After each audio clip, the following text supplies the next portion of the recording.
Every country on earth at the moment is reforming public education. There are two reasons for it. The first of them is economic. People are trying to work out, how do we educate our children to take their place in the economies of the 21st century? How do we do that, given that we can't anticipate what the economy will look like at the end of next week, as the recent turmoil is demonstrating? How do we do that? The second, though, is cultural. Every country on earth is trying to figure out, how do we educate our children so they have a sense of cultural identity and so that we can pass on the cultural genes of our communities while being part of the process of globalization. How do we square that circle? The problem is they're trying to meet the future by doing what they did in the past. And on the way, they're alienating millions of kids who don't see any purpose in going to school.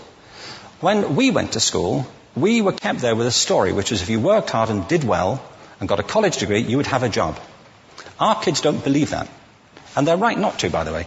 You're better having a degree than not, but it's not a guarantee anymore.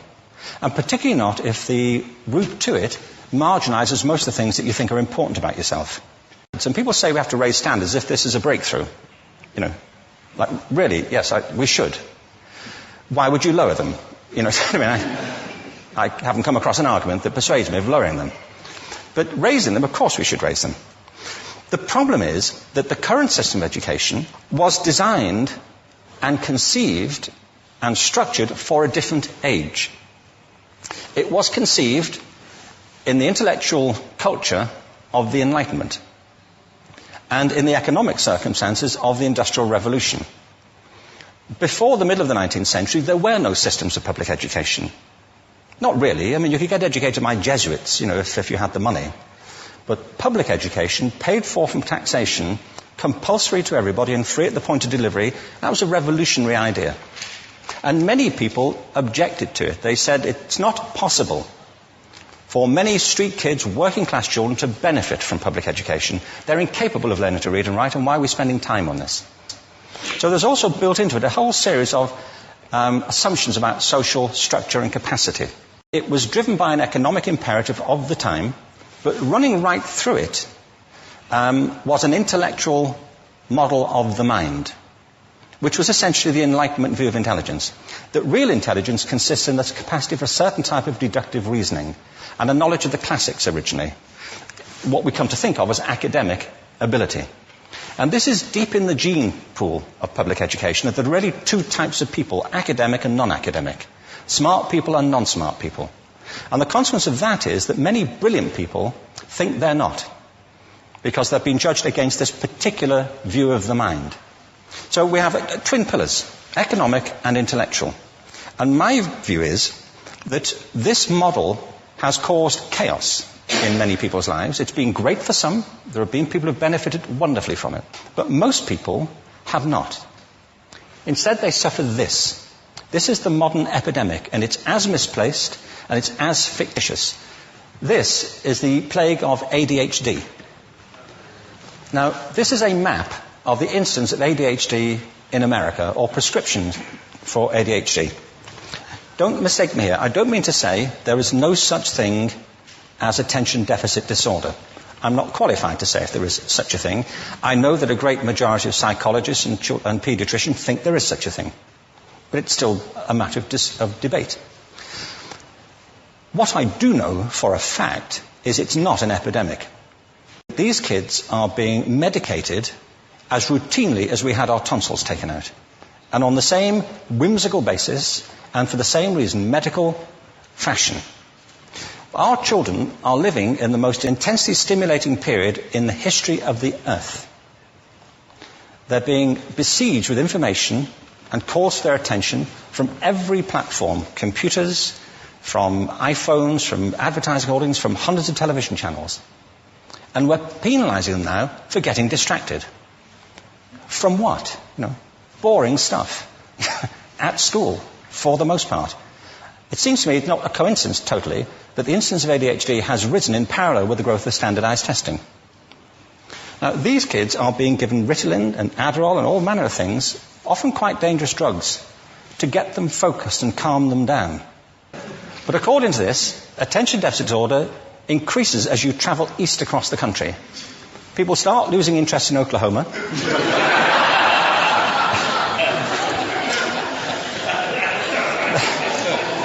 They can hardly think straight in Arkansas. And by the time they get to Washington, they've lost it completely. And there are separate reasons for that, I believe. It's a fictitious epidemic. If you think of it, the arts, and I don't say this exclusively of the arts, I think it's also true of science and of maths, but I say about the arts particularly because they are the victims of this mentality currently, particularly. The arts especially address the idea of aesthetic experience.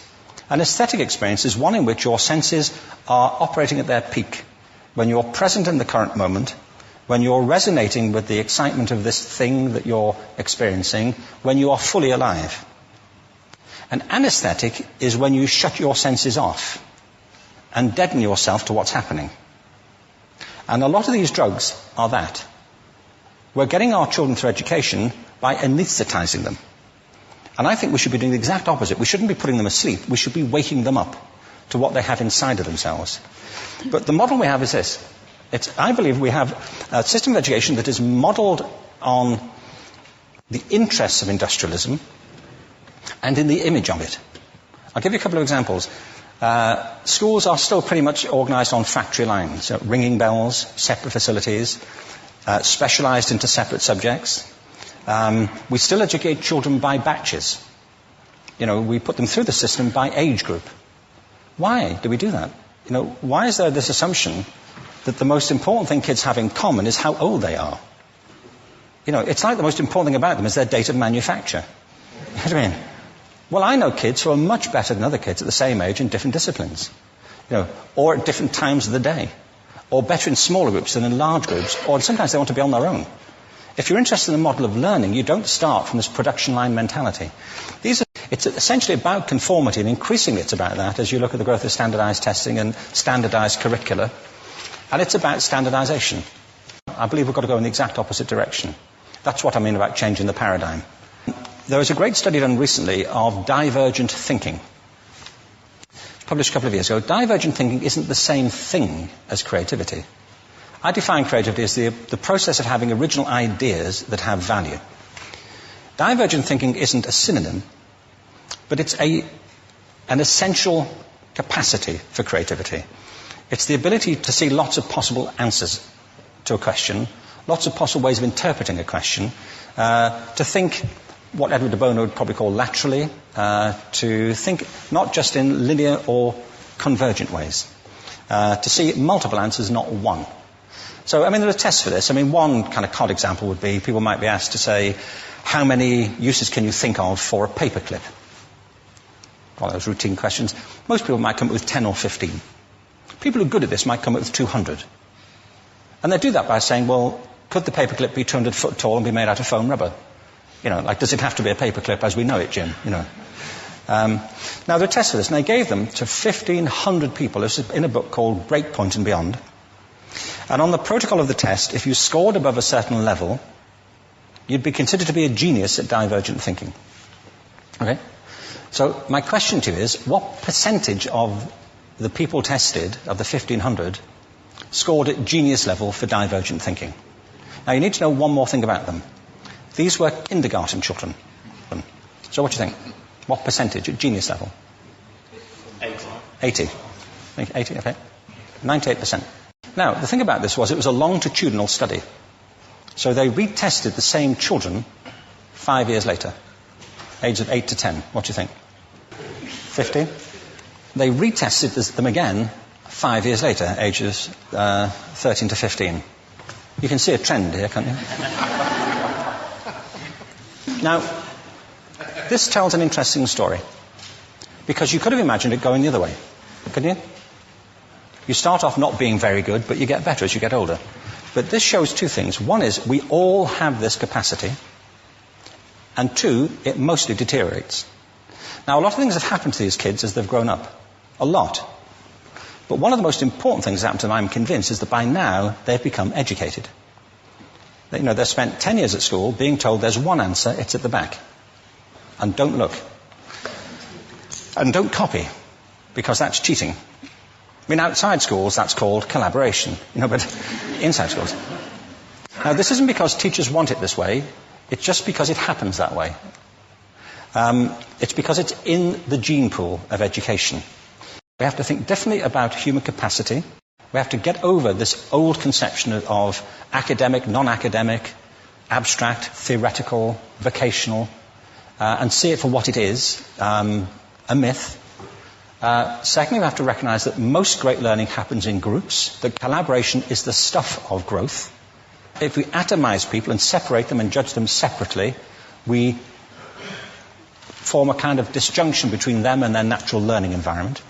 And thirdly, it's crucially about the culture of our institutions, the habits of the institution and the habitats that they occupy.